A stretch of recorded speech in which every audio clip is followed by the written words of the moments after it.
Gloire à Dieu. Barakmena.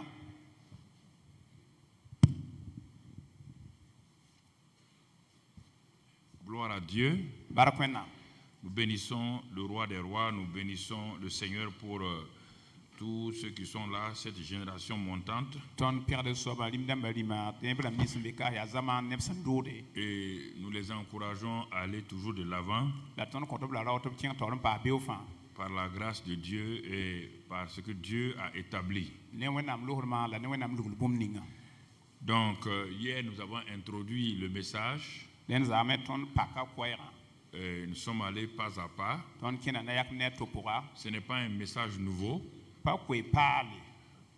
Ce n'est pas une parole nouvelle. Ce sont des choses que vous savez, mais qui ont été enfouies quelque part pendant des années parce que il y a d'autres choses qui semblent être un chemin facile. Jésus a dit que le chemin est large, mais qu'au fur et à mesure que son arrivée il va revenir, le chemin sera étroit. Et c'est dangereux, si tu tombes là-bas, on ne peut plus te récupérer. C'est dans cet esprit que j'ai abordé donc ce séminaire Arbre de vie. Il n'y a aucune forme de colère en moi parce que je suis passionné et quand je parle avec passion, tu vas croire que je suis contre toi. Je ne suis pas contre quelqu'un, une personne.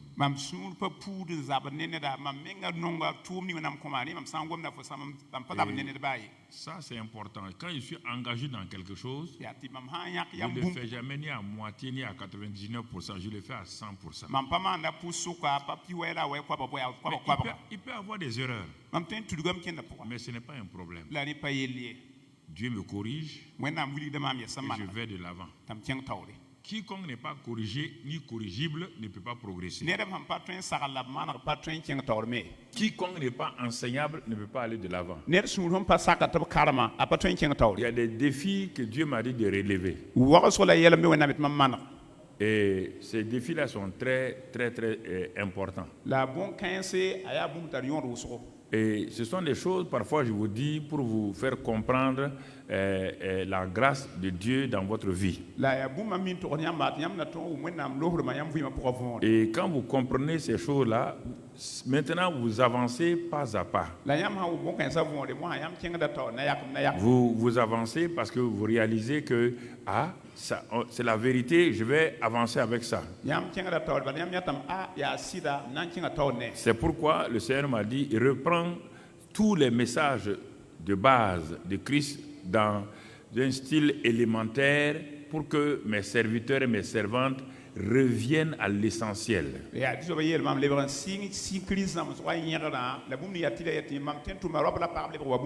ça, ils vont progresser d'une bonne façon. Par exemple, quand je parle d'accélération divine, certains ne comprennent pas ce que ça veut dire. Je veux dire que tu ne peux pas prendre quelqu'un au milieu et de lui dire d'accélérer. On accélère, on commence quelque part à une vitesse et au fur et à mesure on accélère. On vous a fait défiler ce matin les décennies dans lesquelles nous avons vécu. Le mot accélération n'a pas commencé à la première décennie, ni à la deuxième décennie, ni à la troisième décennie. Ça a commencé, on dit croissance accélérée, ça a commencé à quatrième génération. Donc, quand tu comprends, ou c'est la cinquième, donc ça a commencé à ce moment-là. Et quand tu comprends ces choses-là, et donc tu vas aller de l'avant. Mais quelqu'un qui vient d'enfanter et tu dis d'accélérer, c'est difficile. C'est de ça que je veux dire. Voilà, donc c'est ça. Et ce sont des choses qu'on doit comprendre. Vous voyez bien, c'est 2000, 2009, décennie de la croissance accélérée. Et cela est fait par le Saint-Esprit, ce n'est pas par les hommes. On ne peut pas décider de faire ça. C'est parce que le Saint-Esprit m'a dit croissance accélérée que j'ai dit on va faire, et c'est toute une année. Donc, ne vous inquiétez pas. Il y a des mots quand je vous dis là, ne vous inquiétez pas. Je parle en tant que père, je ne parle pas en tant que critique. Donc, en tant que père que je dis ça. Voilà, donc ce sont des choses qui, ce n'est pas un problème. Donc, il faut bien comprendre de quoi il s'agit. Quand je parle de délivrance, il faut comprendre de quelle délivrance il s'agit. Nous avons pratiqué et nous pratiquons encore la délivrance. Mais je dis la délivrance outrancière, où tu veux délivrer les gens sur n'importe quel démon, quelqu'un qui a besoin de contrôler sa chair. Toi, tu chasses les démons, il faut que tu sois intelligent.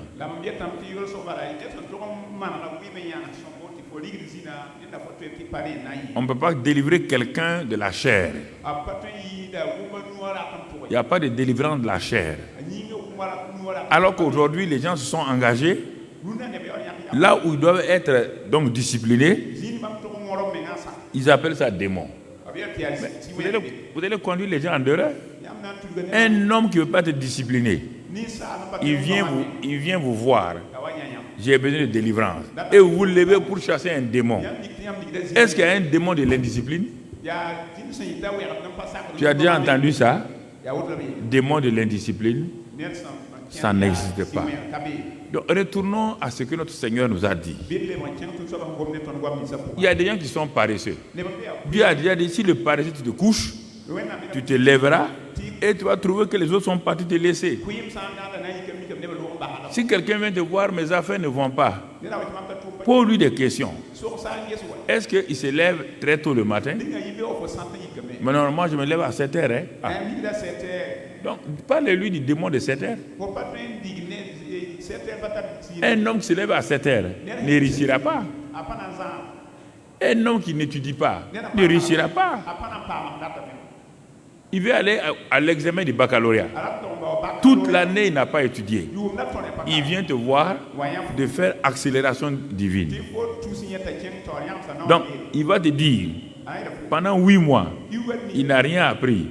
Il va te dire à toi d'imposer les mains qu'en 15 jours, ce qu'il n'a pas pu apprendre là, il va apprendre en 15 jours. Et toi, tu vas accepter de poser les mains. C'est de ça que je parle. Donc quand je parle de certaines choses, c'est pour mettre de l'ordre là-dedans. Donc il y a des gens qui font de l'excès. Ce n'est pas contre. Nous pratiquons tout ça. Quand je parle de prière et jeûne, c'est à travers la prière et le jeûne que toutes ces choses-là sont allées. Je ne suis pas contre la prière et le jeûne. Non. J'ai quelqu'un dans ma maison, mon cher. Oui. J'ai quelqu'un chez moi. S'il y a jeûneur et prieur, c'est cette personne-là. Elle est assise devant moi.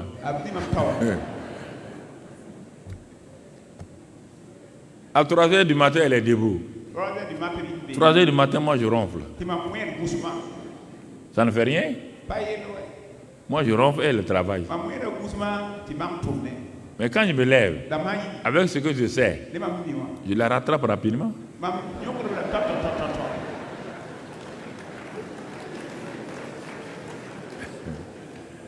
C'est comme ça la vie. Mais je ne peux pas l'empêcher de prier et de jeûner. Non. Je sais que moi j'ai fait ça. Mais maintenant, il y a des choses que je connais, que je n'ai plus besoin d'aller demander à Dieu par le jeûne, la prière. Non, alors que je sais que j'ai ça déjà. La présence de Dieu, c'est la même chose. Quand Dieu m'a dit, mets-toi de côté, dans une chambre, commence à prier tout seul. Parce qu'en ce temps-là, je me levais à des heures impossibles et je dérangeais ma femme. Dieu m'a dit, prends une chambre à part, tu ne vas pas déranger quelqu'un. C'est là-bas que j'ai appris la présence de Dieu. C'est là-bas quand j'étais couché, 5 minutes, il n'y avait rien. 10 minutes, il n'y a rien. Bon, Satan me dit, il faut arrêter. Il n'y a pas de présence de Dieu. Mais j'ai continué à donc développer la présence de Dieu, à rester dans la communion avec le Saint-Esprit. Mais ma chair ne voulait pas. Ma chair dit, tu me fatigues. Ma chair dit, tu me crées des problèmes.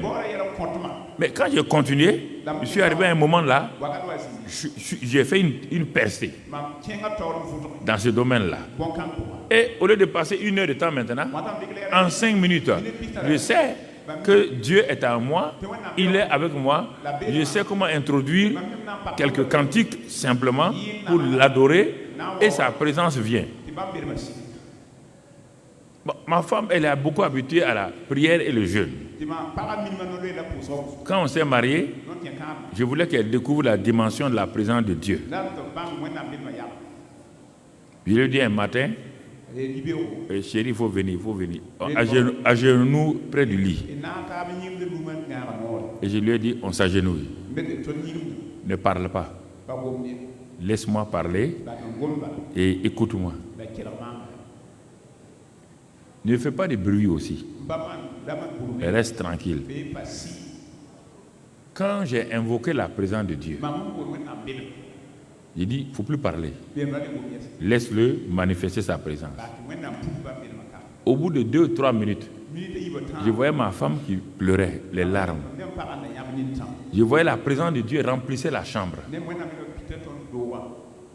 J'ai dit, quand elle veut bouger, je dis non, je fais un coup, pas bouger. Le Saint-Esprit n'aime pas le bruit.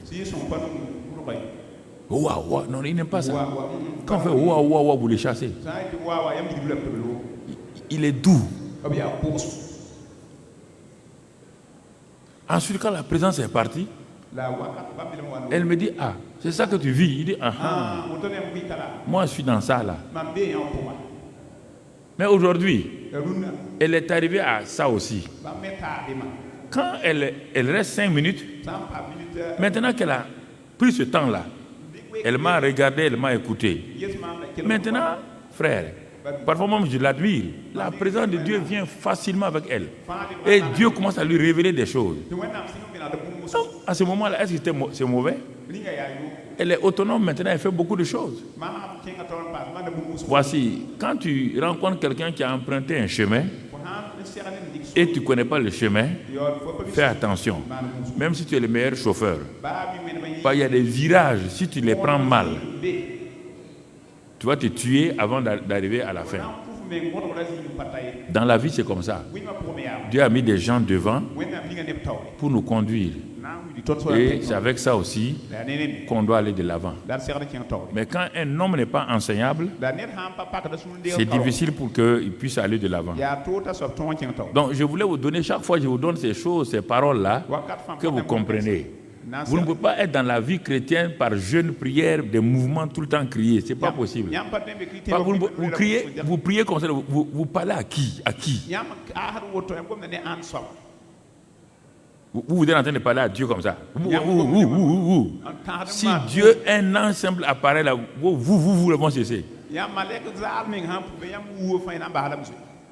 On parle avec Dieu avec respect. On l'adore. On reste dans sa présence. On l'adore. Puisque c'est l'adoration qui amène. Je n'ai pas dit de faire un groupe musical dans ta chambre. C'est ça. Ce sont des choses que je vous dis, que j'ai vu ces choses-là être pratiquées. Et c'est ça. J'ai préparé les messages longtemps. Mais aujourd'hui, ma femme est là.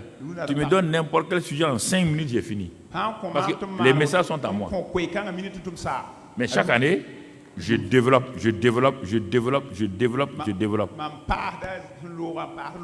Chaque année, j'ai une Bible. Ça, c'est la Bible 2020.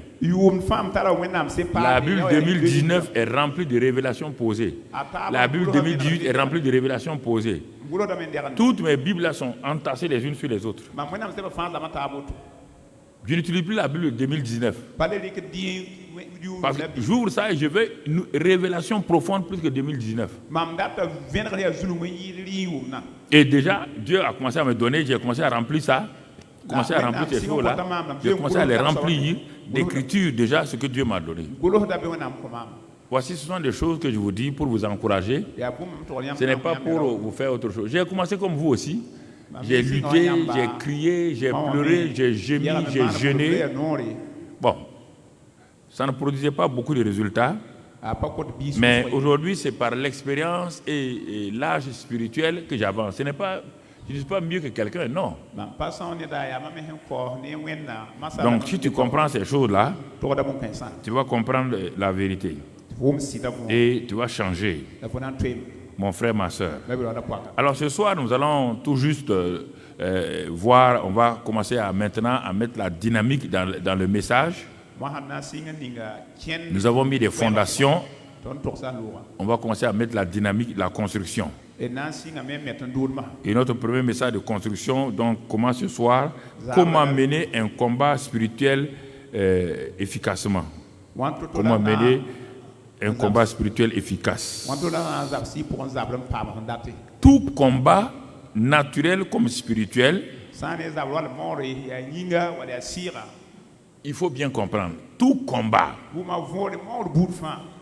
que vous soyez combat, une guerre naturelle, un combat de boxe, tout ce qu'on appelle combat a besoin d'un certain nombre de choses qu'il faut respecter. Tout combat a besoin de stratégie et de tactique. La stratégie, c'est l'élément global pour définir comment nous allons nous battre. La tactique, c'est ce qui est appliqué sur le terrain, ceux qui sont sur le terrain. Si l'état-major dit voilà la stratégie du combat de la guerre qu'on va faire,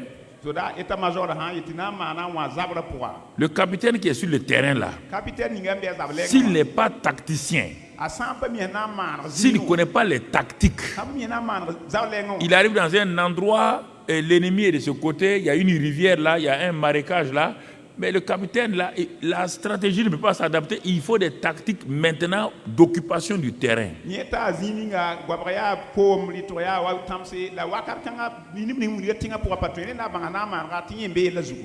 dans le combat aussi qu'on appelle la guerre, il faut aussi des renseignements. Vous ne pouvez pas gagner une guerre si vous n'avez pas un service de renseignement fort, bien étoffé, intelligent. Dans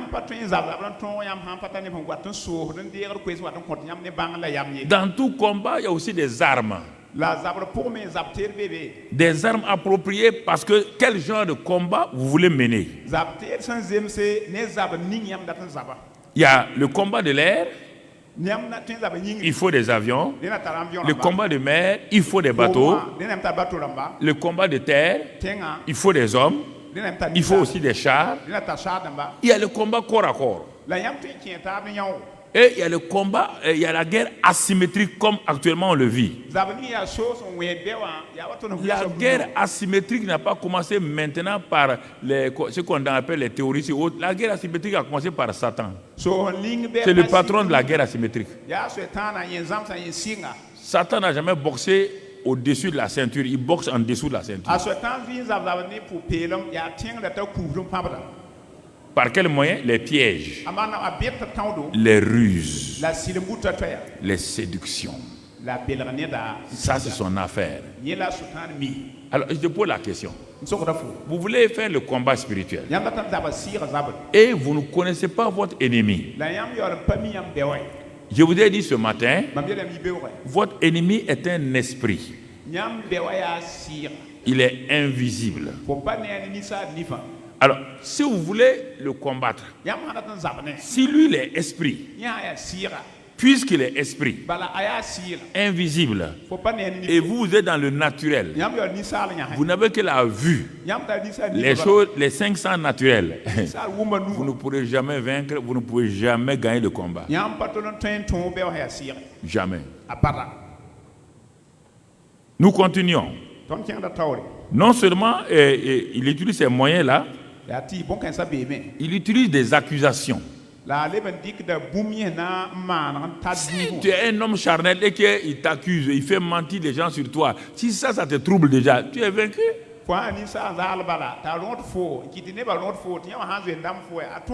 S'il accuse de fausses accusations contre, il dit des fausses accusations contre toi. Et toi, tu n'aimes pas qu'on parle mal de toi. C'est fini pour toi. Tu es vaincu. Diffamation. Si tu es sensible à ça, c'est la guerre asymétrique de Satan comme ça. Mon frère, ma soeur. Et il a une armée. Et quelle est sa position de combat? Quelle est la position de combat de Satan et de ses démons? Il occupe le terrain.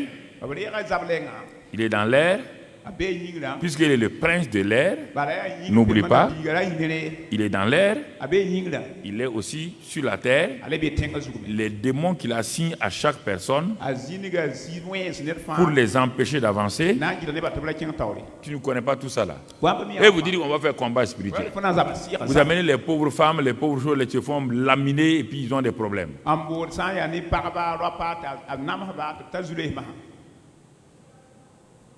Et voici les problèmes que les gens ont. Ils n'ont pas de connaissances. On ne peut pas. Il faut aller à l'école de guerre pour apprendre ce qu'est la guerre. Mais on ne fait pas la guerre à l'école de guerre.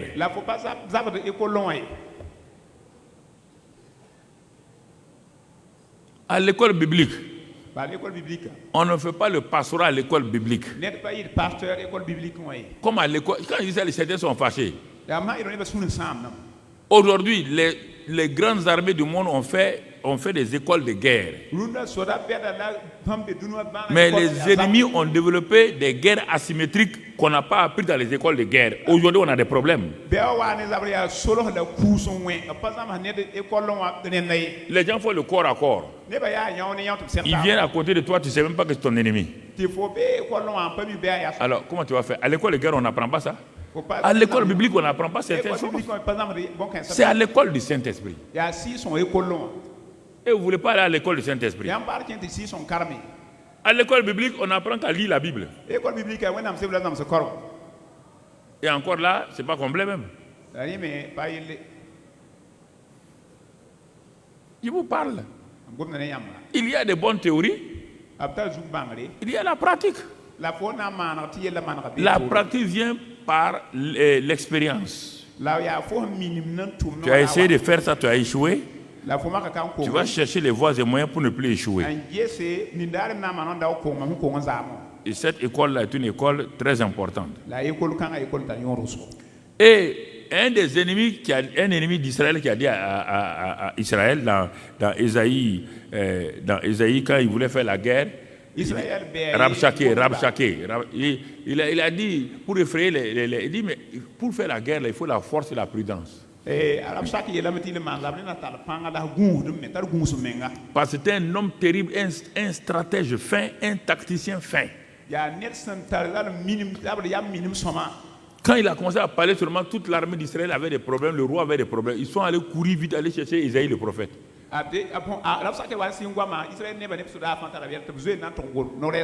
Il a dit, mais tous les peuples de ce monde-là, on les a vaincus, mon roi les a vaincus.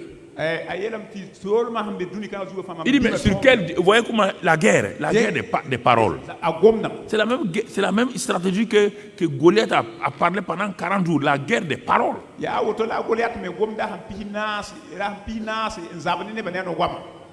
Ce fameux Rabshakeh a parlé, tout le peuple avait des problèmes.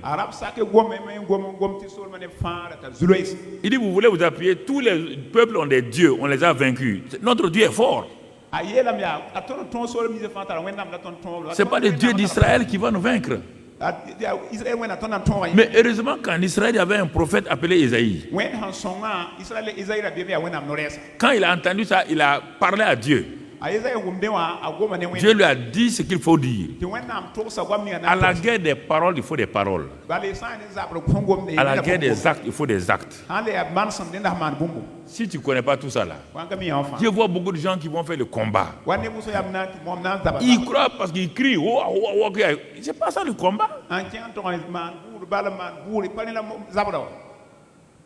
Qu'est-ce que Dieu vous a dit avant d'entrer dans le lieu de combat? Qu'est-ce que Dieu vous a enseigné? Qu'est-ce que Dieu va nous enseigner? Donc vous voyez, frères et sœurs, et même dans l'évangile de Luc par exemple, il est dit que si tu veux faire la guerre, il faut t'asseoir. Tu examines ton ennemi et toi-même. Si ton ennemi a 10 000 hommes, toi tu as 5 000 hommes, fais d'abord une stratégie de paix pour te préparer mieux. Si tu envoies tes gens là-bas, ils seront détruits. Donc le combat spirituel, c'est ça.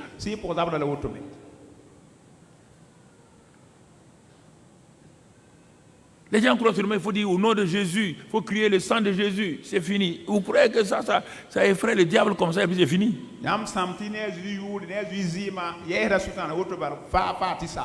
Regardons dans l'Ancien, comme je vous disais dans l'Ancien Testament. L'Ancien Testament, ce sont des gens très bien, mais concernant le combat spirituel, ils étaient tous ignorants, tous sans exception, ignorants.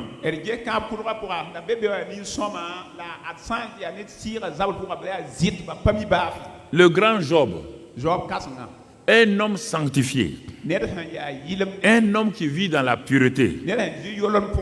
Mais Satan n'est pas allé dans ce domaine. Il ne peut pas avoir Job dans l'impureté. Il ne peut pas avoir Job avec les choses impures sexuelles. Mais il a regardé Job, il l'a étudié. On dit qu'il rôde. Il rôde pour faire quoi? Pour prendre des renseignements. Il a un service de renseignement sur toi. Il va prendre ses renseignements et maintenant quand les renseignements sont là, il va attaquer. Et on a dit ce matin qu'il est un voleur. Il est un voleur. Et le voleur ne t'avertit pas. Mais il a examiné ta maison pour savoir par quel lieu il va rentrer dans cette maison-là. Job se sanctifiait. Il a cru que la sanctification seule suffit. Quand vous basez toute une église sur la sanctification sans la révélation autre chose là, vous serez vaincu.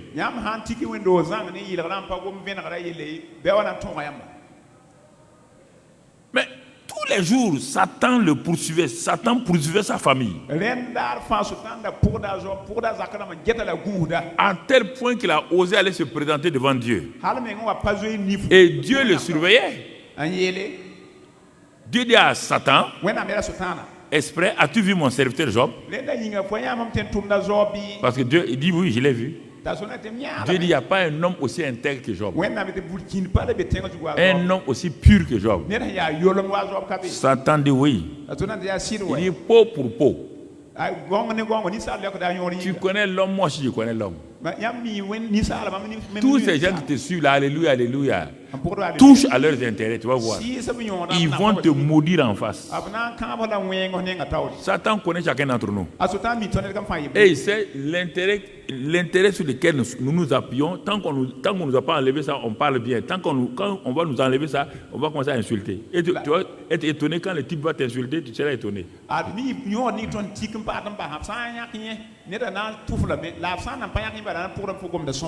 Tu n'as jamais vu ça, hein?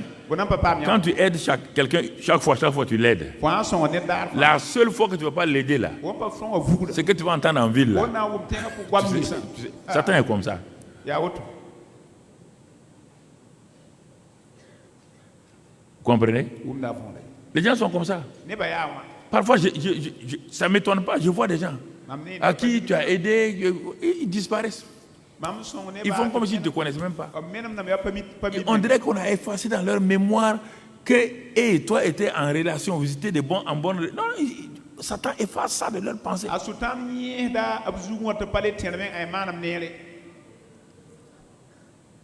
Job maintenant était ignorant qu'il y a un Satan. La seule chose, Il protégeait sa famille en aspergeant du sang et en tuant le sang des boucs pour asperger. Et à cause de ça, Dieu a tracé une muraille de protection contre lui, autour de lui. C'est pourquoi Satan a dit à Dieu, ne l'as-tu pas protégé? Dans la Bible en français, on comprend. N'as-tu pas tracé autour de lui une muraille de protection? Dieu dit, parce qu'il pratique ça, il verse le sang des boucs tout le temps. Et moi, à cause de ça, depuis, avec Moïse, j'ai dit que je veux voir le sang. Je vois le sang.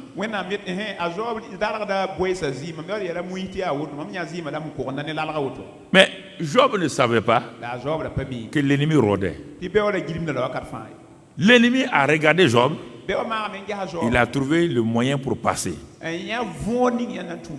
Il va utiliser une de ses armes les plus terribles. La peur. La peur. Cet homme saint-là, sanctifié comme beaucoup d'entre vous là, vous êtes remplis de peur en même temps. Vous allez réussir comment? La sanctification seule ne suffit pas. Il ne faut pas aller prendre le verset dans Hébreu dit que sans la sanctification, nul ne verra le Seigneur.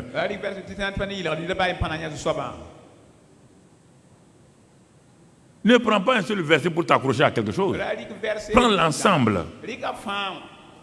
Parce qu'un homme sanctifié, Satan a créé la peur en lui. Et à cause de ça, quand Satan est monté demander la permission, Dieu dit, bon, moi je l'ai protégé, mais il a ouvert une brèche. Nous avons vu cela le premier jour, Ephésiens 4, il a dit, ne donnez pas accès au diable. Il a développé la peur. Il a donné accès au diable. Et le diable, cette fois-ci, je ne vais pas vous le dire, si vous le lisez. Si vous lisez tout ce que Satan a fait là, contre Job là, et je vous l'ai dit, je l'ai déjà donné à nos gens ici, ça correspond textuellement à ce que les gens font dans nos pays du Sahel. Il n'y a rien de nouveau sous toute la Bible, tout est dans la Bible déjà. Point par point, comme ils ont attaqué Job. Ils ont égorgé tes bergers, ils ont fait ceci, ils ont attaqué là, tout est là-dedans. Dans Job 1, tu trouves ça? Quand tu prends ça, tu regardes dans le Sahel, là, tu trouves la même chose. Même chose. Il n'y a rien de nouveau sous le ciel. Il n'y a rien de nouveau sous le ciel. Et brusquement, Job se trouve sans enfant, sans bien. Comment un homme si sanctifié? Et vous comprenez?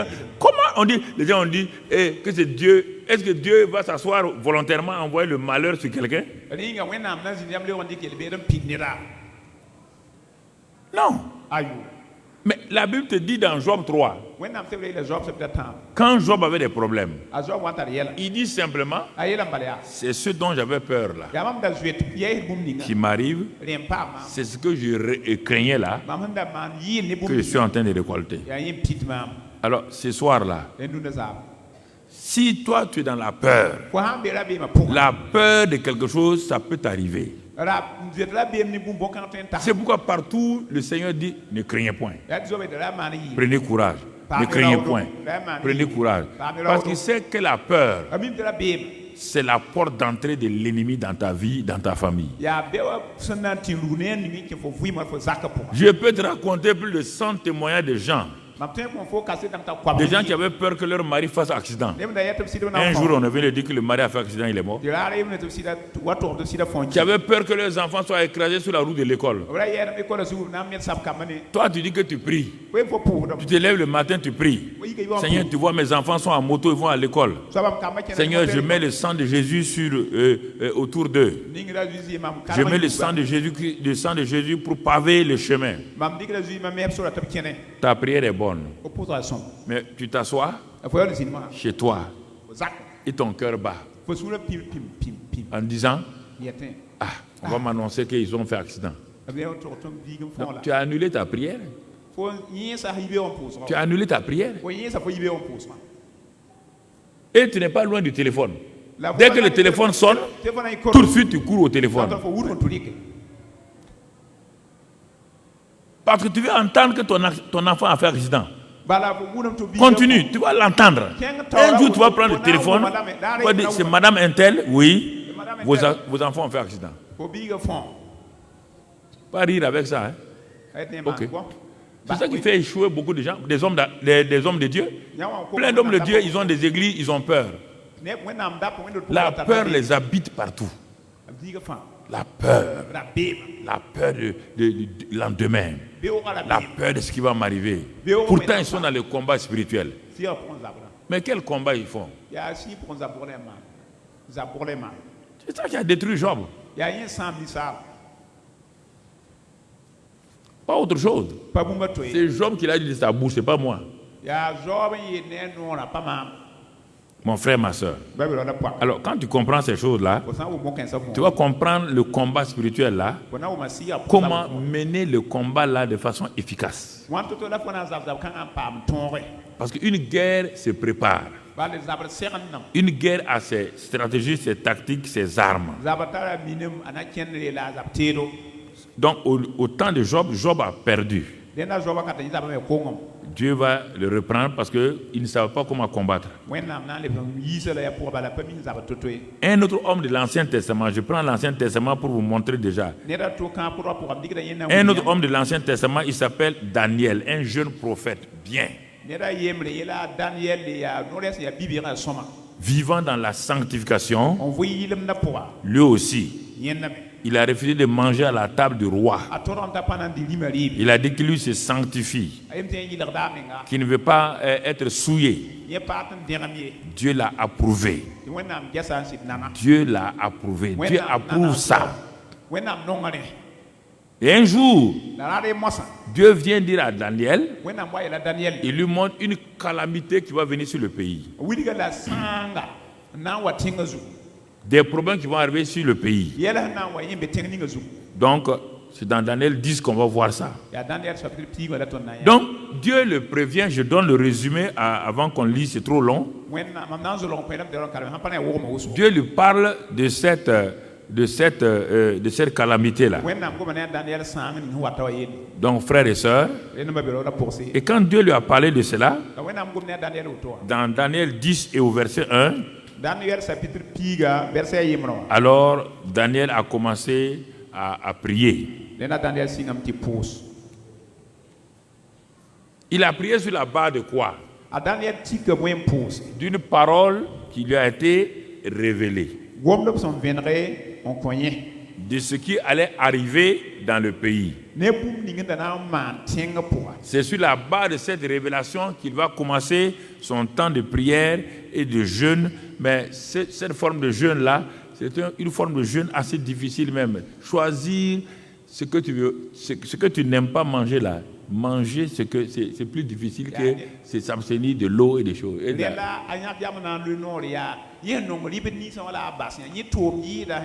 le verset 2.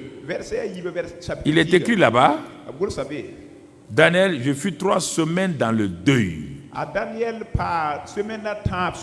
Il n'a pas décidé de jeûner 3 semaines. Il ne faut pas modifier la parole de Dieu. Il a commencé à prier et à pratiquer cette sorte de jeûne.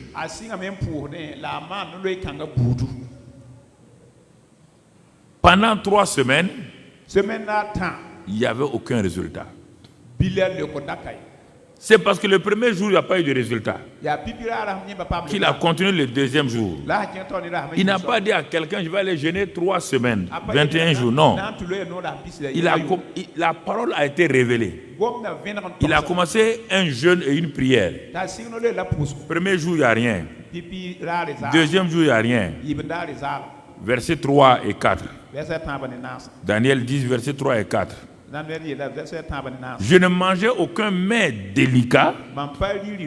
Il n'entra ni viande ni vin dans ma bouche et je ne moignis point. Vous voyez bien? Jusqu'à ce que les 3 semaines fussent accomplies. Mais tu vas comprendre, on te donne le résumé de la vie de prière de Daniel, mais on va te dire maintenant, qu'est-ce qui s'est passé pour qu'il aille à 3 semaines? Si tu tires une conclusion des premiers versets, tu vas te faire une heure qu'il a fait un jeûne de 21 jours. Non, il a commencé. Et parfois la Bible nous donne des résumés avant de donner les détails. Donc, on parle des 3 semaines accomplies. Mais on ne dit pas c'est accompli sur quoi. Maintenant, on va te donner ce qui s'est passé, pourquoi ça a duré 3 semaines. Verset 4. Le 24e jour du premier mois, j'étais au bord du grand fleuve qui est Hiddekel. Et ensuite, et voici, une main me toucha et secoua mes genoux et mes mains. Donc, le 24e jour là, il y a un ange qui est venu. Et vous allez comprendre maintenant pourquoi il a fait 21 jours. L'ange va lui parler. Pour mieux comprendre, on va sauter pour aller directement au verset 10. Verset 10. Quand cette main m'a touché, le verset 11 maintenant, qu'est-ce qu'il dit? L'ange me dit, Daniel, homme bien-aimé, sois attentif aux paroles que je vais te dire et tiens-toi debout à la place où tu es. Car je suis maintenant envoyé vers toi. Donc, lorsqu'il m'y parlait, l'ange, il a tellement faibli devant l'ange. Et allons au verset 12. Il me dit, Daniel, ne crains point. Car dès le premier jour où tu as eu à cœur de comprendre la révélation là, tu voulais comprendre la révélation. C'est pourquoi tu es parti jeûner et prier. Il n'est pas allé combattre pour... Non, il dit il veut comprendre. Il y a des moments où on doit prier et jeûner pour être devant la présence de Dieu, pour comprendre uniquement ce que Dieu nous dit là. Il ne faut pas transformer tout jeûne et prière. Non, il y a des jeûnes où on veut comprendre. Où tu as eu à cœur de comprendre. Et de faire quoi? Et de t'humilier devant ton Dieu. On te dit que le jeûne, c'est un temps d'humiliation. Dès le premier jour, tes paroles ont été entendues au ciel. Ah? Dès le premier jour de mon jeûne, mes paroles ont été entendues. Et moi qui voulais comprendre, c'est le 24e jour que tu viens me dire. L'ange dit c'est ça justement. Dès le premier jour, écoutez-moi très bien, tes paroles ont été entendues. Et c'est à cause de tes paroles que je viens maintenant. C'est à cause des paroles que tu as fait monter là que je viens. Mais alors, monsieur l'ange,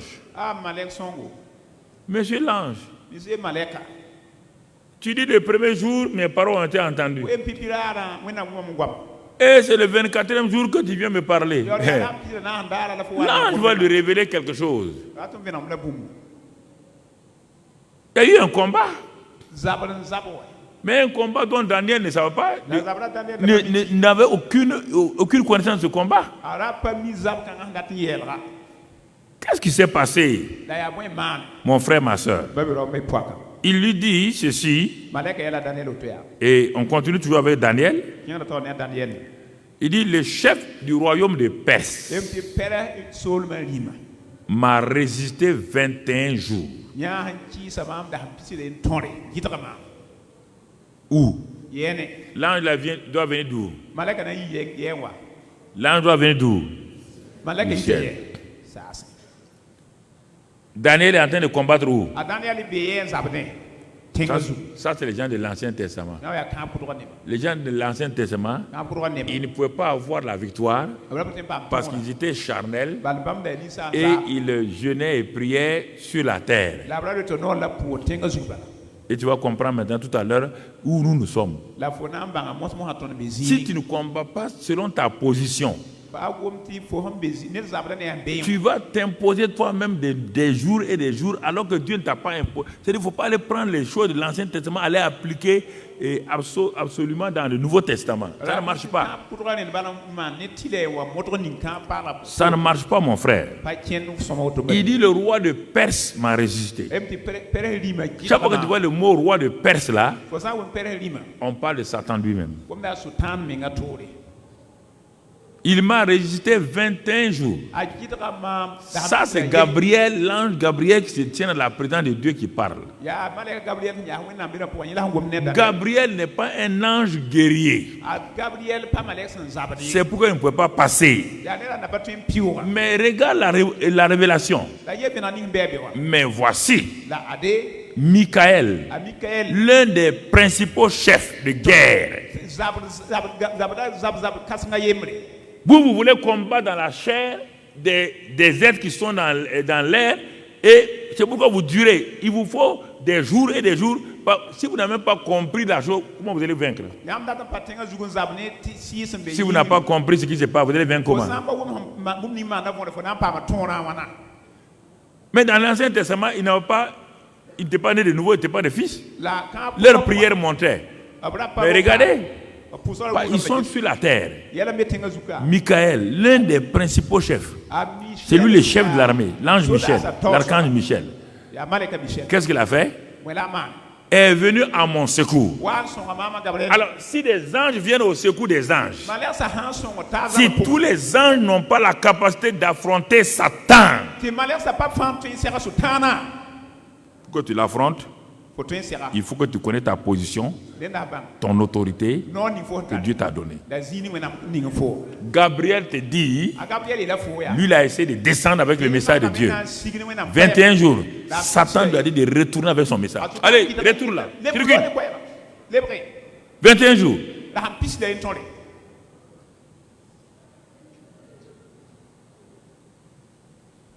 Il a fait appel à l'archange Michel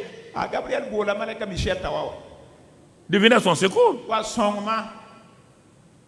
Mais n'oubliez pas que Michel, c'est lui qui a renvoyé Satan du ciel. Dans Apocalypse 12, non? Il y a eu un combat au ciel. Qui l'a renvoyé? Michel et ses anges firent quoi? Tu ne connais pas la Bible, tu t'assois, tu me regardes pour toi comme ça. C'est ça ton problème là. Tu ne connais même pas la Bible. Tu ne connais même pas la Bible. Tu veux faire combat spirituel. Jamais. Gabriel. N'oublie pas que Lucifer était un des archanges, un des chefs. Si Lucifer a osé attaquer le trône de Dieu, écoute-moi, s'il a osé attaquer le trône de Dieu, donc toi tu veux combattre contre quelqu'un comme ça, tu ne laisses pas le Saint-Esprit, le commandant en chef de l'armée de Dieu. C'est pourquoi quand Josué voulait combattre contre Jéricho là, quand il a vu Jéricho, une ville barricadée et fermée, personne ne peut entrer, personne ne peut sortir. Josué s'est arrêté. Et si tu lis Josué, si tu ne comprendras pas, lis Josué 5, les derniers versets.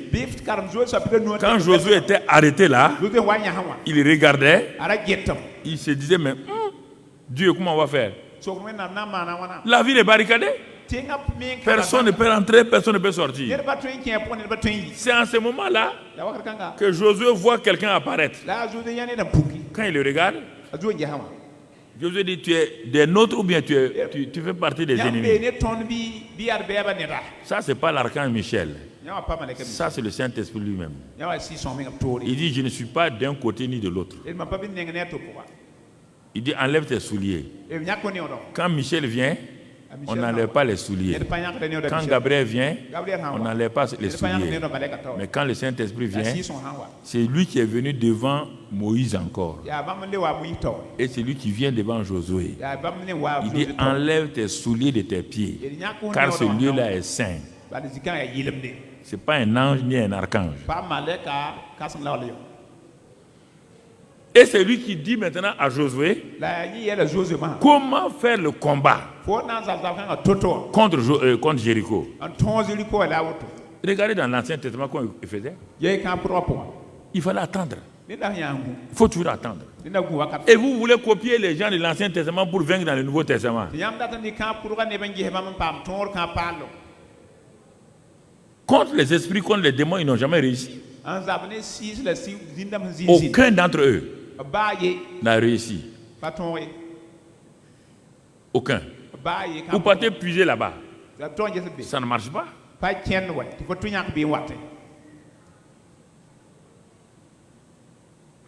Vous comprenez?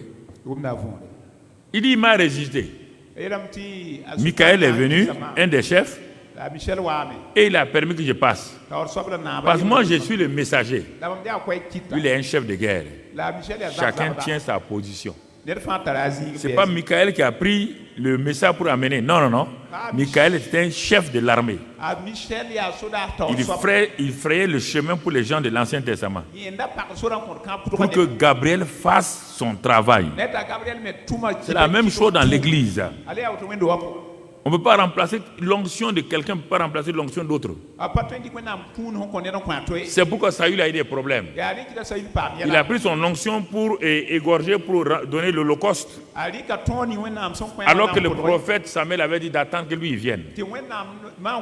L'onction de Saül n'est pas faite pour faire les holocaustes et les sacrifices. L'onction de Saül est faite pour régner. Mais si David a pu faire les sacrifices sans problème, David était roi, prophète et sacrificateur. Ne confond pas les deux. Il faut connaître la Bible. Saül n'était pas sacrificateur, il était roi.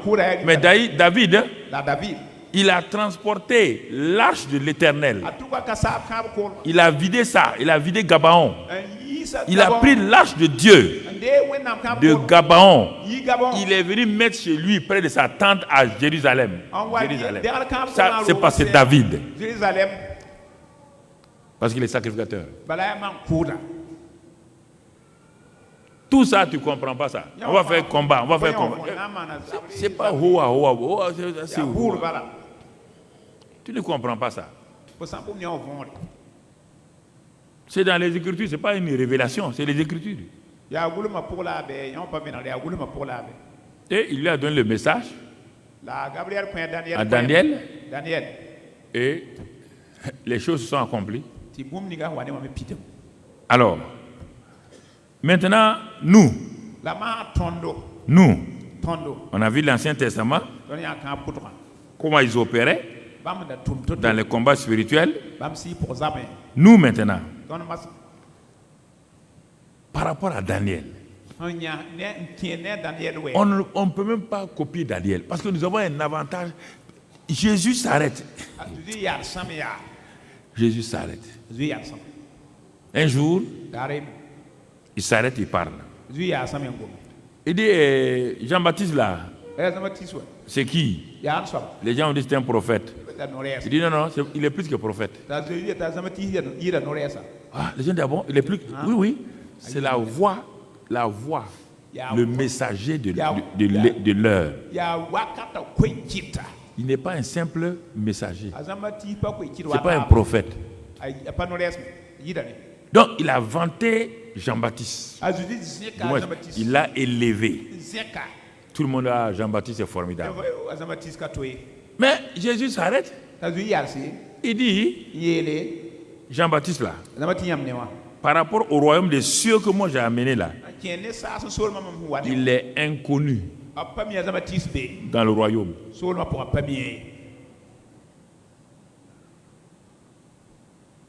Il est à côté du royaume, pas dans le royaume. Et moi je vous dis que le plus petit qui est né dans le royaume là est plus grand que Jean-Baptiste. Alors que Jean-Baptiste, Jésus l'a dit, de tous ceux qui sont nés de femmes en dehors d'Adam et Ève et lui-même, il n'y a que 3 personnes. Jésus lui-même, Adam et Ève. Tous ceux qui sont nés de femmes là, Abraham, Moïse, David, Élie, Élisée. Jean-Baptiste est le plus grand. Il est plus grand que eux tous. Et on te dit que toi, le plus petit, né dans le royaume, tu es plus grand que Jean-Baptiste. Donc tu es plus grand que Moïse. Tu es plus grand que David. Et toi, tu pars copier David. Tu pars copier Moïse. Et tu veux réussir. Si Dieu te laisse réussir, ça veut dire que tu as changé totalement la parole de Dieu.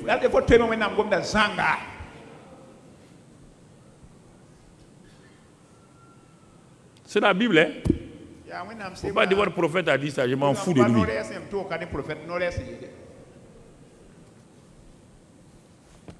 C'est la Bible.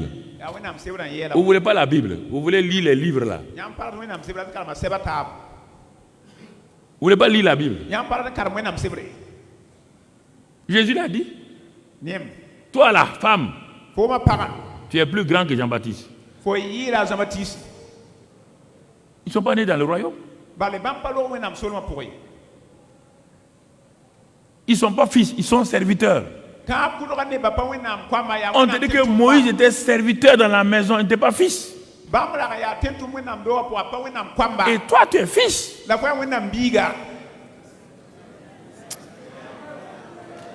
La mentalité, là, il faut. Bon, même si j'enlève le pain de ta bouche, ça ne fait rien. Dieu va te donner d'autres choses. Si c'est avec ces messages bizarres comme ça là, que tu gagnes argent là, je vais enlever ça de ta bouche.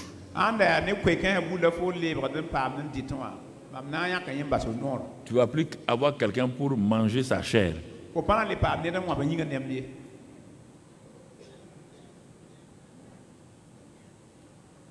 Sinon tu es un carnivore. On dit de prêcher la Bible, tu prêches ce que les gens disent, ça fait réussir, on te donne de l'argent, tel prophète là m'a libéré. Quel prophète peut libérer quelqu'un? Le gars il est assis dans le péché chronique, toi il peut libérer qui? Tel apôtre m'a libéré. C'est le pasteur Karambiri qui m'a libéré. Pasteur Karambiri t'a libéré. Menteur comme ça là. Moi j'étais libéré où? Avec quelle puissance? Si ce n'est pas par le Saint-Esprit, la parole. Oui, les gens se laissent, on applaudit les gens comme ça. Et puis, Satan va les... Non, il faut faire attention. Regardez ce que Dieu nous dit. Lisons Éphésiens 1. Éphésiens 1, verset 19. S'il te plaît, lisons la parole de Dieu. Celui de qui nous sommes nés là, il s'appelle Jésus. Regardons, notre modèle c'est Jésus. Ce n'est ni Moïse, ni Abraham, ni quelqu'un. Donc, qu'est-ce qui est arrivé à notre leader Jésus? Celui qui a commencé la race, la nouvelle création. Qu'est-ce qui lui est arrivé? Éphésiens 1, verset 19.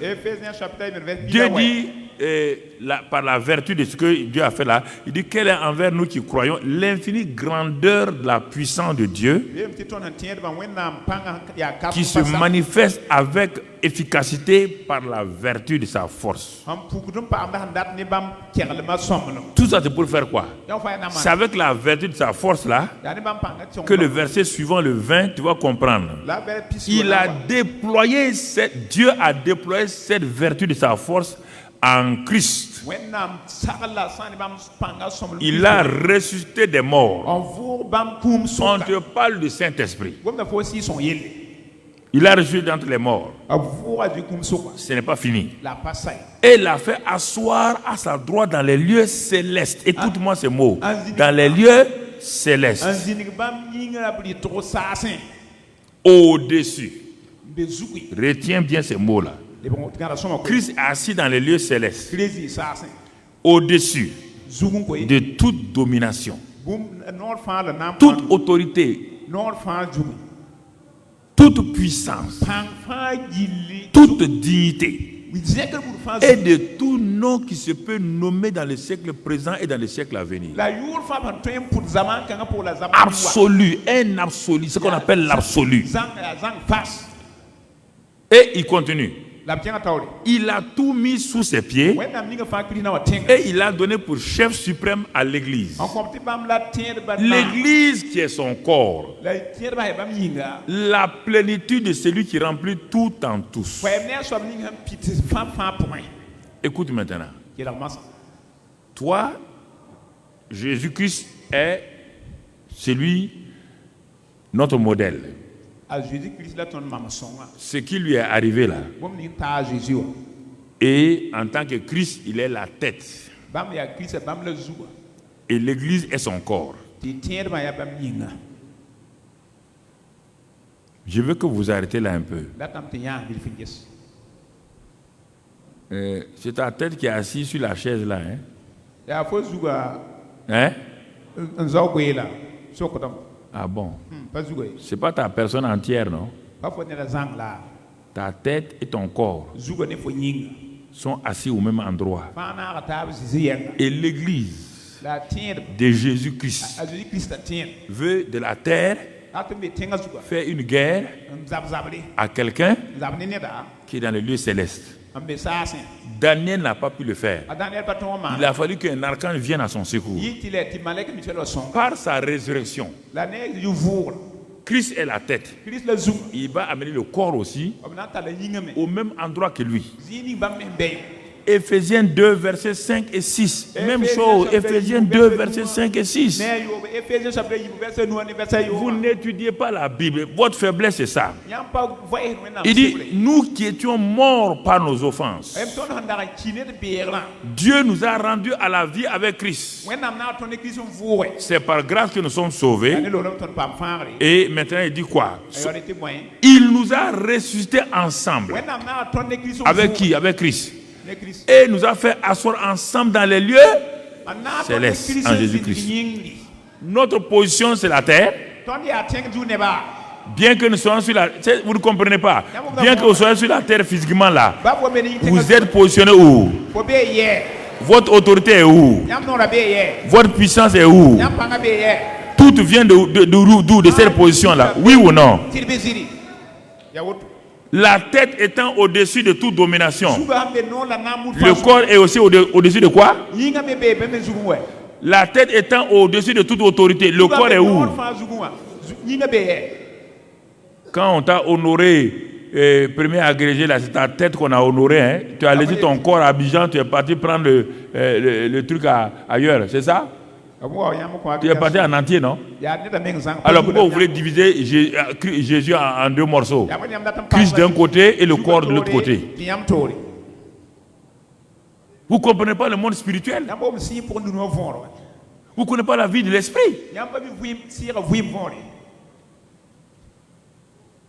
Dans votre tête, vous raisonnez tout le temps, on est sur la terre. Tu n'es pas sur la terre. Tu es assis dans les lieux célestes. Spirituellement, tu es assis dans les lieux célestes.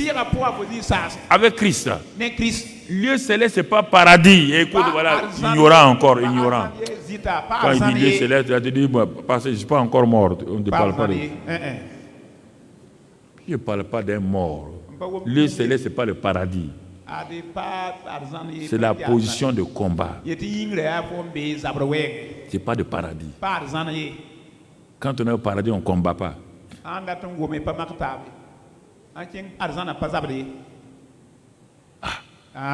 Toi, tu es devenu pasteur, tu ne comprends pas ces ABC là. Tu enseignes à l'école biblique, tu ne comprends même pas ça. Les gens ils vont sortir, ils vont faire quoi?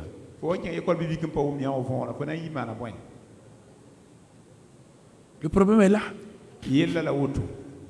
Vous voulez, tout le temps, vous êtes dans l'Ancien Testament. Qu'est-ce que vous faites dans l'Ancien Testament? Vous n'êtes pas dans l'Ancien Testament? On vous dit que vous étiez sans Christ. Vous n'êtes pas dans Israël. Vous n'êtes même pas connu. Et toi, tu es tout le temps dans l'Ancien Testament. Dans l'Ancien Testament. Qu'est-ce que tu fais là-bas? On te dit c'est l'ombre. Quand je commence dans l'Ancien Testament, je termine toujours par la réalité. Je ne m'arrête pas dans l'Ancien Testament. Il n'y a pas de victoire sur Satan dans l'Ancien Testament. Ça n'existe nulle part.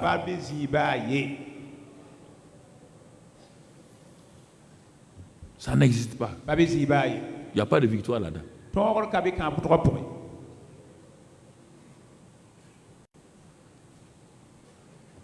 Donc tu es positionné. Ta position est supérieure à celle de Satan. Écoute, Éphésiens 6. Allons dans Éphésiens 6. Pour que tu comprennes. Donc, c'est le même Éphésiens là. Hein? Ouais, bien, c'est quand je vous ai dit hier, le livre d'Éphésiens, c'est le livre de combat. Mais avant d'arriver à Éphésiens 6, tu ne connais pas la position de Éphésiens 1 et 2. Et tu vas aller à Éphésiens 6. Tu vas faire quoi là-bas?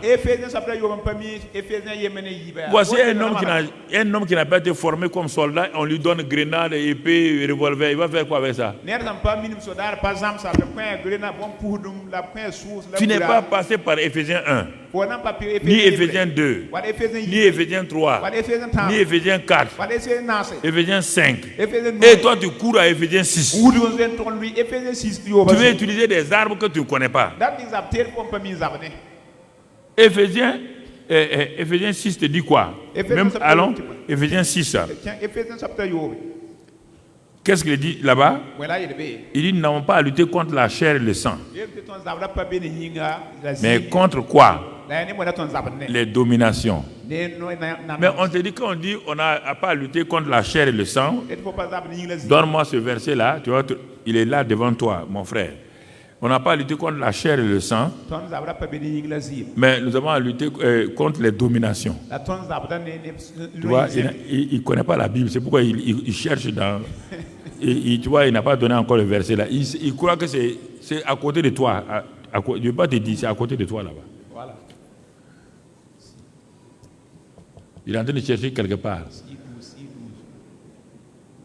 Ok, très bien. Bon. On te dit, mon frère, ma soeur, que tu as été ressuscité et tu es assis avec Christ au-dessus de toute domination. Christ est assis au-dessus de toute domination. Avec qui? Toi. Au-dessus de toute autorité. Tout.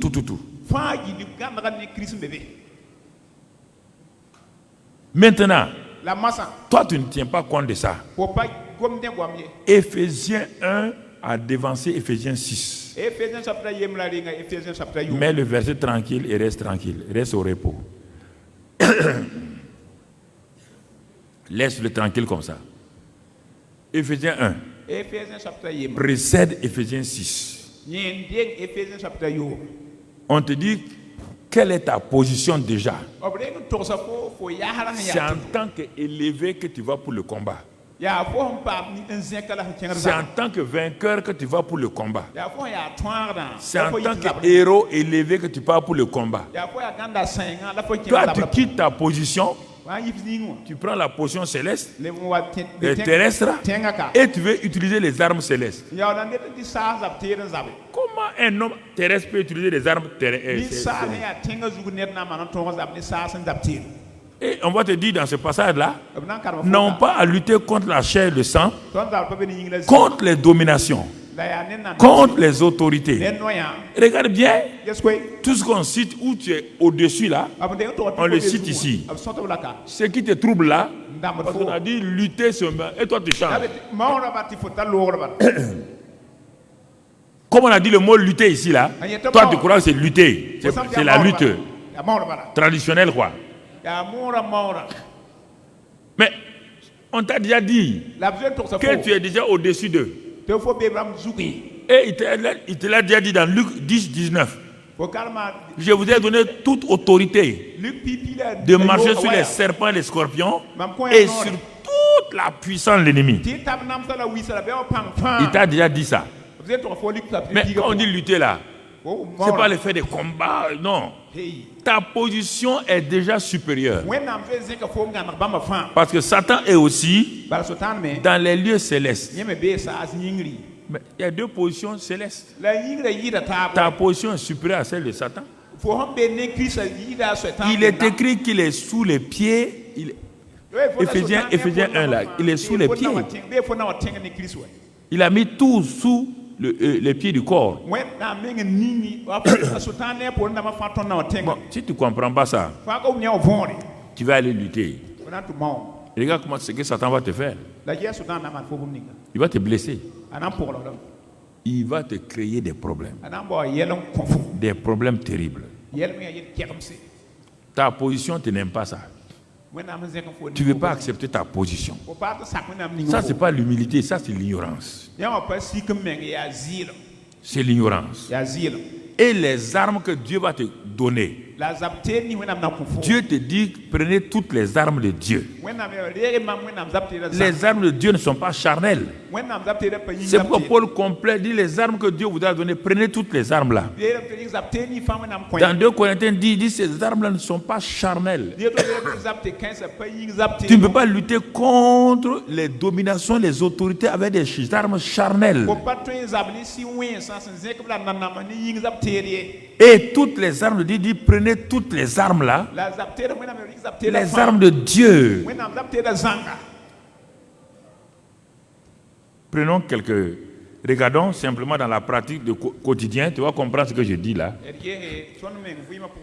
Satan utilise la ruse, le piège, l'accusation, le mensonge, la séduction.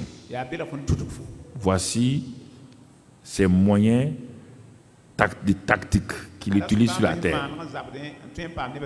Maintenant, il va utiliser les hommes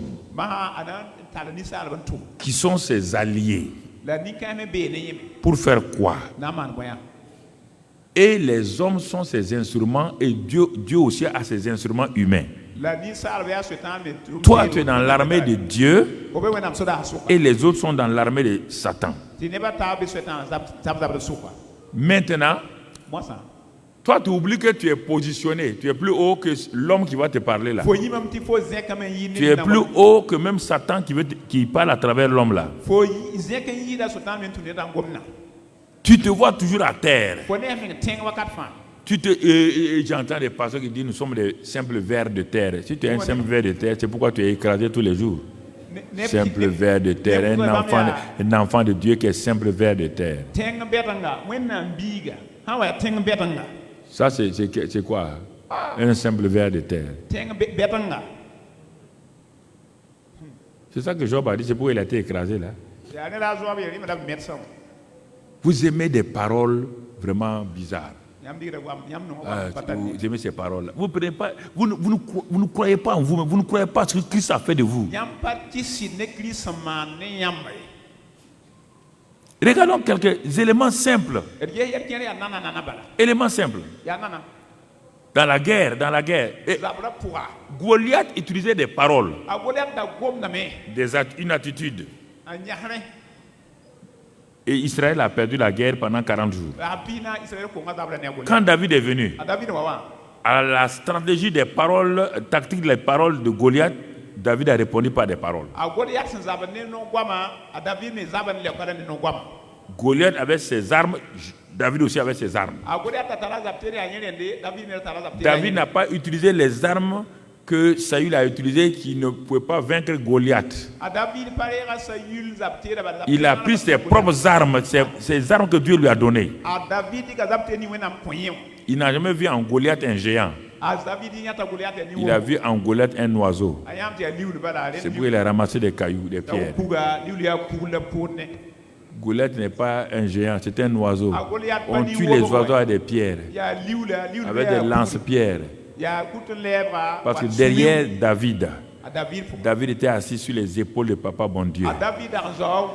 Il dit, je viens contre toi au nom de l'Éternel des armées.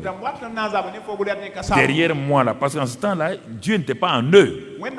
Il dit, je m'appuie sur le Dieu qui m'a placé sur ses épaules. Quand Dieu te place sur ses épaules, tout géant devient un nain. Tout géant devient un nain. Tu n'as pas à combattre. Regardez, c'est ce qu'il fait. Satan prend des hommes et il les place sur ses épaules. Et quand toi tu es assis là, tu regardes ces hommes-là, quand ils te parlent, ça te fait des problèmes. Qu'est-ce qu'il fait? Satan distille sa nature dans les hommes et Dieu aussi met sa nature dans les hommes. Et vous ne croyez pas ça? Le mensonge, c'est la nature de qui? Hein? Mais Satan est venu te parler directement et il est venu mentir sur toi. Il a son onction. Il donne son onction de mensonge sur les gens, aux gens.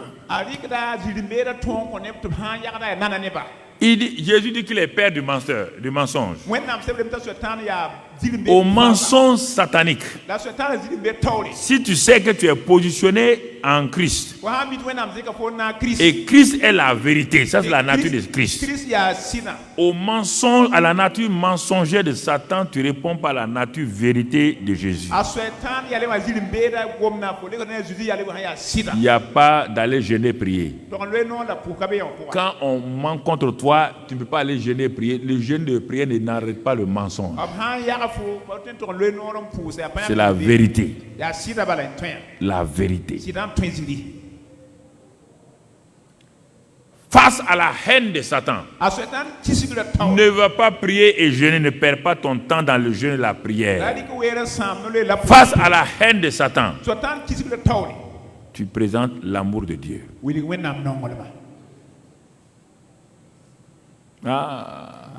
Vous voulez mettre tout sur le dos de Dieu, il faut que Dieu n'a qu'à me donner l'amour. Dieu t'a donné l'amour.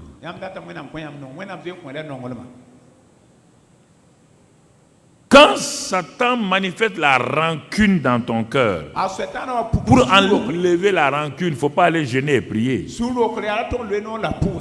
C'est le pardon. Décide de pardonner. Si ce n'est pas si simple là, Dieu va vous demander quoi? Face à la rancune, le pardon. Face à la haine, l'amour. Face au mensonge, la vérité. Face à l'impureté, la sanctification. Face au vol, l'intégrité. Face à l'incrédulité, la foi. Face à la peur, le courage. Face à l'orgueil, l'humilité. Face à la paresse, la diligence. Face à l'inquiétude, la paix. Face à l'accusation, la justification. Face à la violence, la douceur.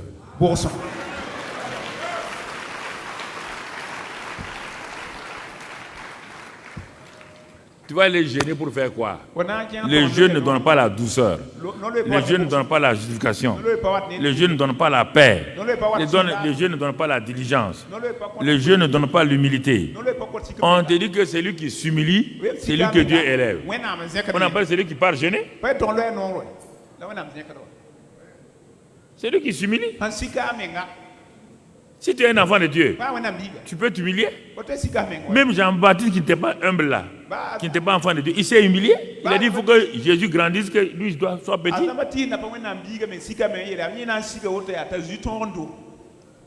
Mon frère, regarde. Vous perdez les combats. Vous allez avec. Parfois, je vois des gens combattre. Je dis, bon, ok. Bon, je les attends pour venir me dire où est-ce qu'ils ont eu la victoire.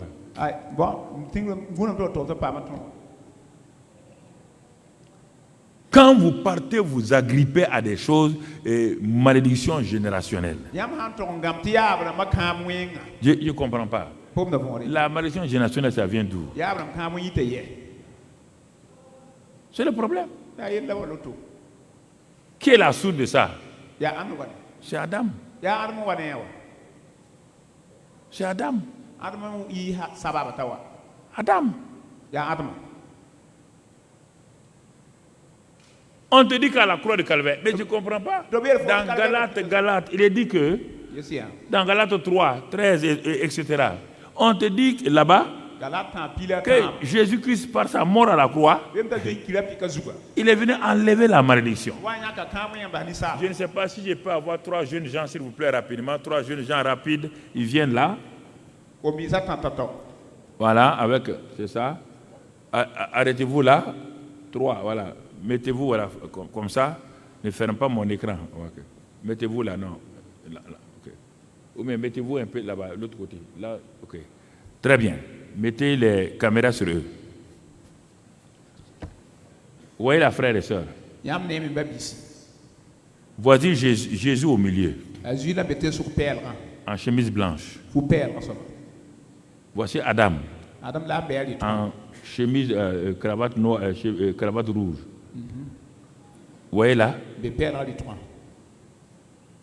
Voici ici la nouvelle création qui va sortir de Jésus.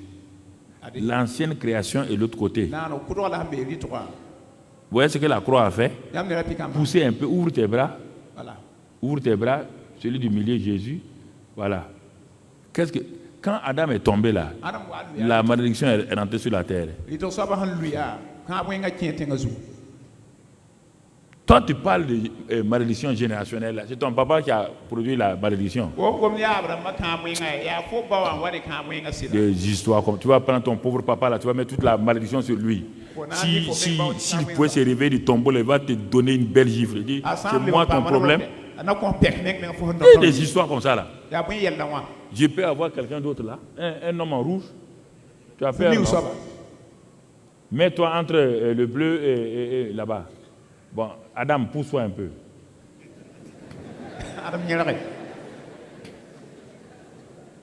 Voilà.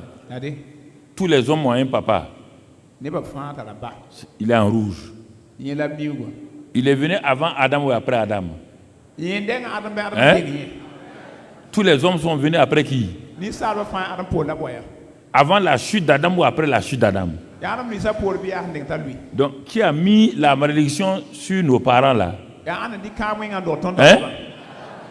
Donc, la malédiction générationnelle là, c'est qui? Il a mis sur ce pauvre père là. Est-ce qu'il l'a cherché? Il est d'abord né dans le péché, sans même vouloir. Quiconque est né dans le péché sous la malédiction. À cause d'Adam. À quoi d'Adam? Nous sommes tous en Adam. Va te coller à Adam, va te coller derrière. Tous les hommes derrière, voilà. Tous les hommes sont en qui? Tous les hommes sont en qui? En Adam. Jésus, pour régler le problème, on te dit dans Galates 3 que pour régler le problème de la malédiction, il est parti, sa main droite est partie. Non, ne bouge pas. Jésus ne bouge pas. Jésus reste, voilà. Toi et Adam, approche-toi un peu pour qu'il te dise. Voilà, tends ta main, attrape. Non, attrape la main d'Adam. Il a attrapé la main d'Adam. Y compris tous les pères qui sont à Adam. Tous ceux qui sont à Adam. Et, jeune homme, colle-toi toujours à Adam. Colle-toi toujours, voilà. Vous êtes... Nous sommes à Adam. Et maintenant, nous sommes en Christ. Mais quand on vous dit que vous êtes né de la race d'Adam et que vous êtes pécheur, personne ne se plaint. Vous êtes menteur parce qu'Adam était menteur. Personne ne se plaint. Tout le monde croit ça. Ah oui, on est tous descendants d'Adam. C'est pourquoi on pêche, on fait tout ça là. Mais Jésus a pris. Donc tout ce qui est en Adam là, la race d'Adam là, avec tes parents tout là, il les a amenés, crucifiés. Mettez-vous derrière Jésus. Crucifié. Crucifié. Et par sa résurrection, il a fait sortir une nouvelle race. Une nouvelle race. Est-ce que la nouvelle race là ressemble à là-bas? Il se ressemble? Est-ce qu'il y a malédiction? Est-ce qu'il peut y avoir malédiction Adam et tout ça, ils sont morts là-bas. Il peut avoir, ça peut sauter pour venir sur lui là. Alors, vous voulez délivrer de quelle malédiction générationnelle? Vous voulez délivrer les gens là de quelle malédiction générationnelle?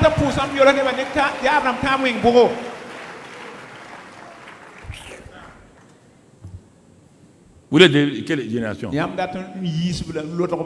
On dit toutes choses sont. Mais avant d'être nouvelles, toutes choses sont d'abord quoi? Les choses anciennes sont quoi? Les choses anciennes sont liées à lui là? Sont liées à qui? Adam et tout. Les choses anciennes, les malédictions, les péchés. On dit c'est Adam qui a péché. la malédiction est sur Adam. Et de la résurrection de Jésus est sortie une nouvelle race d'hommes. C'est lui-là. Et vous partez prendre les malédictions d'Adam.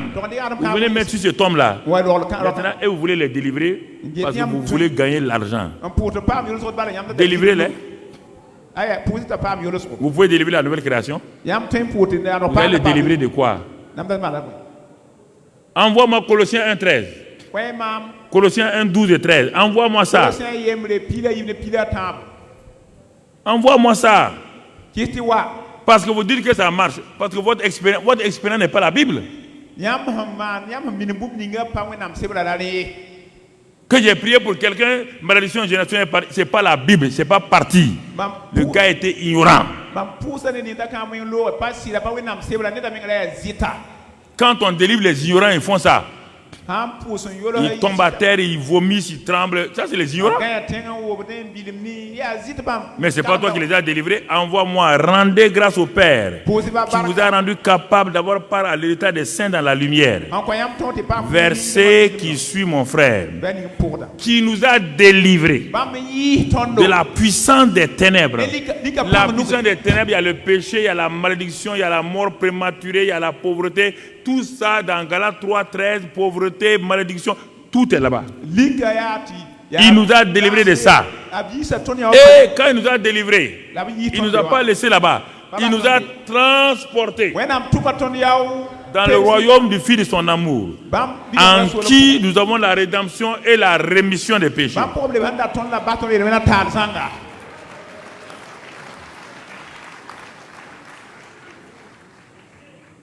Maintenant, ce que je vous dis là, l'expérience est une réalité, mais pas la vérité. C'est ça que vous confondez. La vérité, c'est ça.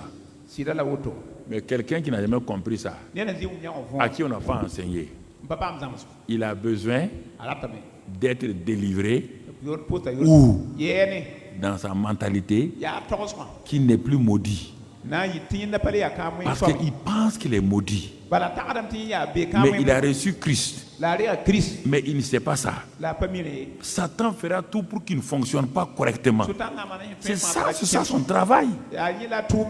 Toi, tu es délivré. Regarde les choses qui arrivent dans ta vie. C'est ça que vous avez. Ça, on appelle ça la réalité. C'est pas la vérité. La réalité, c'est pas la vérité. Ne confonds pas vérité et réalité. Beaucoup de chrétiens vivent dans la réalité. Les choses qu'on peut voir. C'est ça la réalité. On peut toucher, on peut sentir. Ça, c'est la réalité. Et ces ignorants-là, quand tu pries, tu dis malédiction générationnelle. Ce gars-là, si il est ignorant, quand tu pries pour lui, il va tomber. Mais ce n'est pas toi qui l'as délivré. Il a été déjà délivré il y a longtemps. Il a été délivré de la puissance des ténèbres. Il a été déjà délivré. Il a été délivré. La preuve est que si c'est toi qui devais délivrer les gens, toi-même regarde tes problèmes là. Regarde tes problèmes. Ça ne finit pas. Il faut accepter l'œuvre achevée de Christ. Vivre dans l'œuvre achevée de Christ. Mon frère et ma soeur. On te dit que cet homme-là, cet homme nouveau-là, 1 Jean 4:4. Écoutez-moi maintenant. 1 Jean 4:4. Écoutez, ce monsieur-là, il est né de nouveau. Qui habite en lui? Qui habite en lui? Mais la réalité, c'est les Corinthiens. Paul dit aux Corinthiens, quand Paul parle aux Éphésiens, aux Colossiens, aux Thessaloniciens, ils sont éclairés, ils ne parlent pas de ces choses-là. Mais quand ils parlent aux Galates et aux Corinthiens, et ils sont des ignorants, il dit, ne savez-vous pas, vous là, ne savez-vous pas? C'est pourquoi dans 2 Corinthiens, dans le livre de Corinthiens, on parle de nouvelle naissance, on parle du Saint-Esprit à nous, on parle de l'amour, parce que les Corinthiens étaient un peuple ignorant. Il fallait leur enseigner, mais dans Éphésiens, on n'enseignait pas ça. Éphésiens, ils sont matures.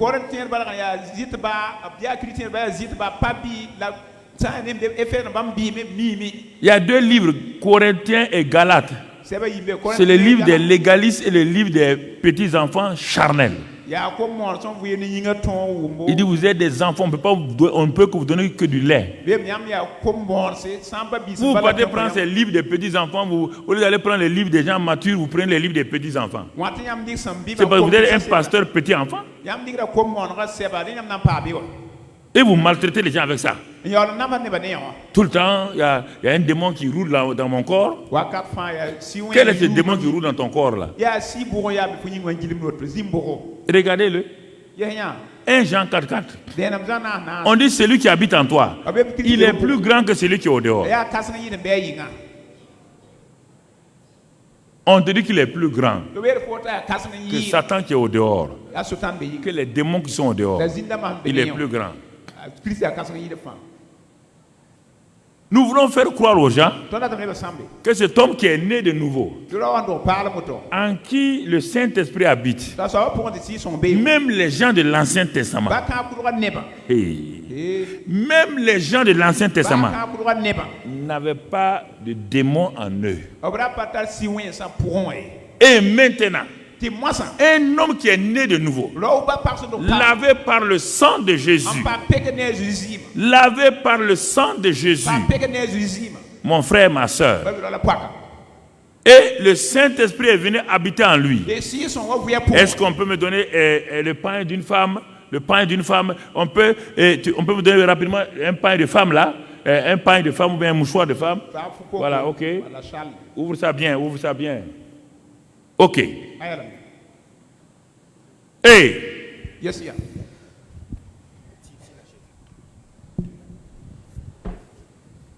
Il est né de nouveau.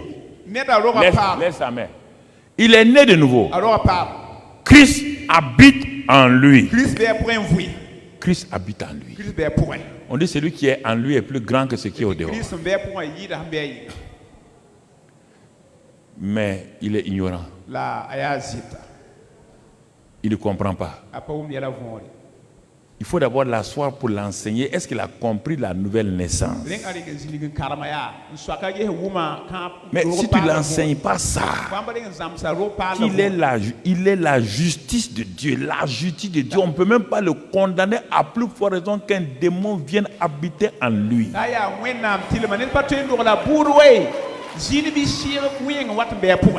Ça n'a qu'à gâter ton ministère, je m'en fous.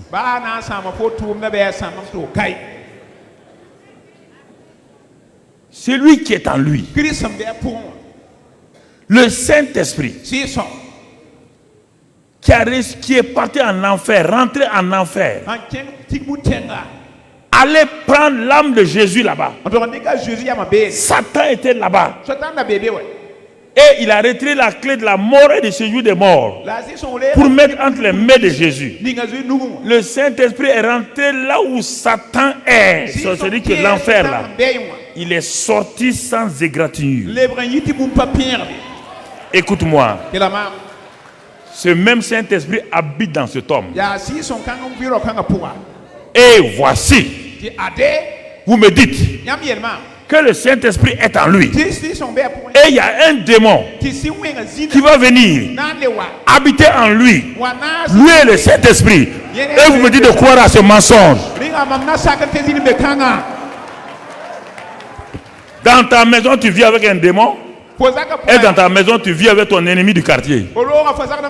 Dans ta maison, naturellement, là, est-ce que l'ennemi de ton quartier vit avec toi? Si l'ennemi vient chez toi, là, ton adversaire vient chez toi, il va rester. Comment vous voulez que le démon va venir habiter là où il y a le Saint-Esprit et c'est vous qui devez délivrer les gens? Arrêtez-moi cette histoire-là. Qu'est-ce qui se passe en réalité? Qu'est-ce qui se passe en réalité? Comme il est ignorant, le démon est toujours au dehors. On dit celui qui est au dedans est plus grand que celui qui est au dehors. Il est toujours au dehors. Maintenant, la seule approche qu'il peut faire, c'est ton corps là. Il peut toucher ce corps-là, le maltraiter. Il le fait, non, plus bien. Il maltraite. C'est long. Qu'est-ce qu'il fait? Attache. Ça, c'est trop gros. Peut-être il n'y a pas un... Voilà, ouais, c'est ça. Voilà. Attache. Tu vas comprendre comment il opère. Cet homme-là, qu'est-ce qu'il fait? Par l'ignorance. Et je veux me jouer au démon. Si je dis que tu joues au démon, tu ne vas pas dormir la nuit. Oui, tu seras tellement... Regarde ce qu'il fait. Voilà ce qu'il fait. Il manifeste ses natures à travers... Je donne cet exemple qui est... cette image-là qui est imparfaite, mais que tu comprennes.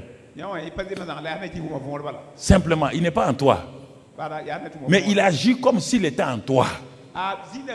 Il est tellement manipulateur que tu crois qu'il est en toi. Parfois, il bouge ici, il bouge. Non, il est toujours là. Il est toujours là, mon frère. Tu comprends? Il est toujours là. Ces démons l'amènent ici. Le Dieu qui veut, il dit, bah, tu étais fumeur, non? Il dit, tu vas aller fumer ici. Tu avais telle chose, il l'amène à gauche, à droite. Parce que pourquoi? Il est ignorant et il vit dans la désobéissance. Il a donné accès à Satan sur sa vie.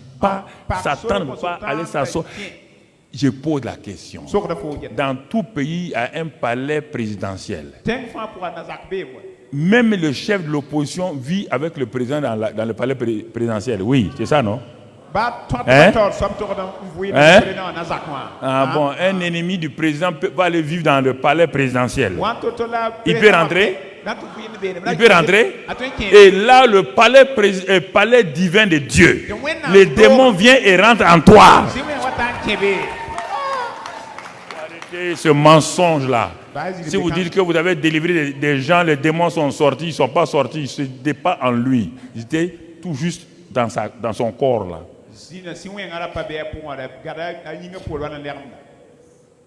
Il l'amène partout. Il le fait croire qu'il est esclave, que il le fait croire qu'il est... C'est malédiction générationnelle. À la fin, lui-même, il est livré entre les mains de Satan. Alors, est-ce qu'on peut avoir un autre mouchoir comme ça? Si tu veux délivrer des gens, un autre truc comme ça long, qu'est-ce que tu fais? Voici un homme qui a compris. Un homme qui a compris ce que Satan opère au dehors. Par l'homme là a le Saint-Esprit en lui, mais il est ignorant comme le Corinthien. C'est pourquoi le Corinthien qui avait le Saint-Esprit est parti coucher avec la femme de son père. Il a le Saint-Esprit par coucher. Il est ignorant. Et c'est pourquoi dans 1 Corinthiens 3, 4, 5, il parle 8 fois. Ne savez-vous pas? Ne savez-vous pas? Vous êtes des ignorants.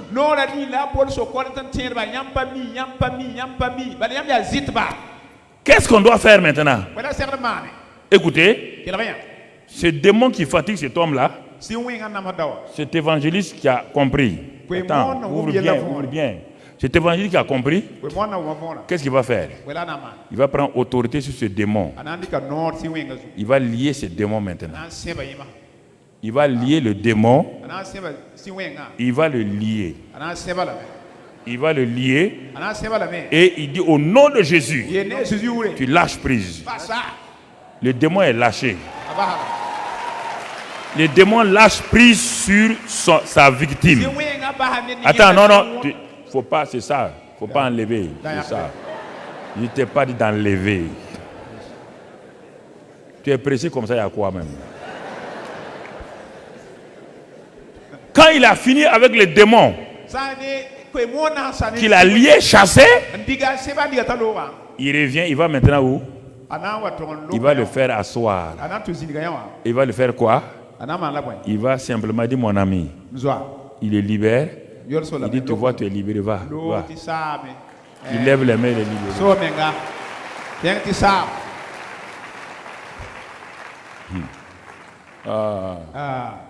Si un démon peut venir s'asseoir avec Jésus, vraiment, donc ça veut dire que tu veux dire que Satan peut aller au ciel.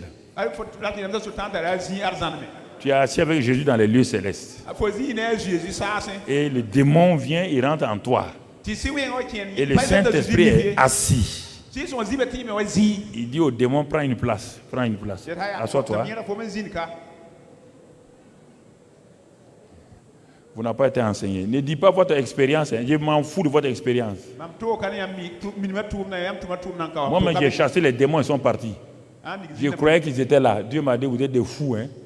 Vous croyez qu'un démon peut s'asseoir avec moi votre cœur est mon trône. Oui ou non? Alors, il y a 2 trônes dans ton cœur. Il y a 2 trônes dans ton cœur. Tu me regardes comme ça. Il y a 2 trônes dans ton cœur. Tu ne me réponds pas là. Toi. Il y a 2 trônes dans ton cœur. Réponds-moi. Quand je parle, je veux qu'on réponde. Hein. Voilà. Ou fatigué inutilement. Ça ne vous plaît pas. Je m'en fous. Je ne veux pas que ça vous plaise.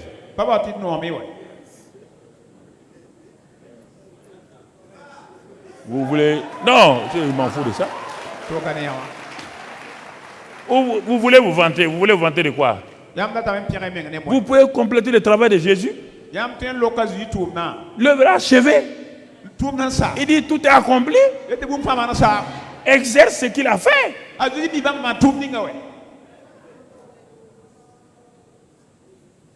Mais tout de suite, quand je dis au nom de Jésus-Christ, tout de suite, si vous faites lever là, les gens vont tomber ici, tout. Certains vont vomir. On appelle ça délivrance. Mais le démon n'est pas dans ton esprit. Si le démon est dans ton esprit, tu n'es plus toi-même. Mais il agit dans ton corps extérieur. Tu as donné accès au démon dans ton corps extérieur. On va s'arrêter là. Ça, c'est la première dynamique. Demain, on va voir la deuxième dynamique.